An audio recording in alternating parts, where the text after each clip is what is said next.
I'm meteorologist Peter Chan at the National Weather Service for Alaska statewide weather on this Tuesday, June 13th.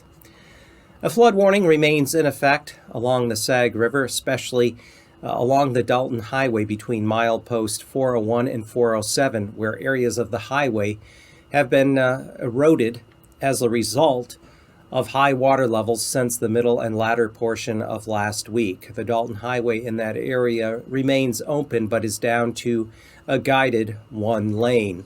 Flood watches continue for the southeastern slope of the Brooks Range as a result of heavier rainfall of 1 to 1.5 inches that could result in some higher water levels and minor flooding along creeks and rivers, especially there in the vicinity of Coldfoot and Arctic Village. Otherwise, water levels are anticipated to average higher than normal, especially along the eastern half of the North Slope and southeastern portions of the Brooks Range. Further downstream, we have high water levels that are anticipated on the Koyukuk River in the vicinity of Huslia, especially Wednesday and Thursday, due to some heavier rainfall that fell along the Brooks Range the latter half of last week.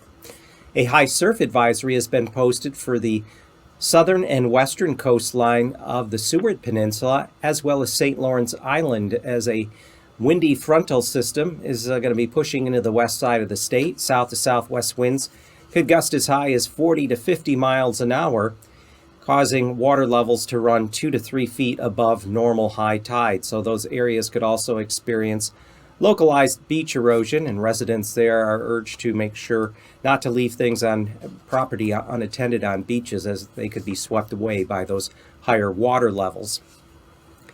And then we do anticipate a rather wet frontal system across the Gulf Coast and especially into the Panhandle. Low pressure will be moving up into the Gulf on Thursday, and a frontal system could produce moderate to locally heavy rain across the Panhandle, especially Thursday night, lingering into Friday. Otherwise, temperatures are not all that warm statewide this Tuesday afternoon. The warmest readings are in the lower 60s around Fairbanks.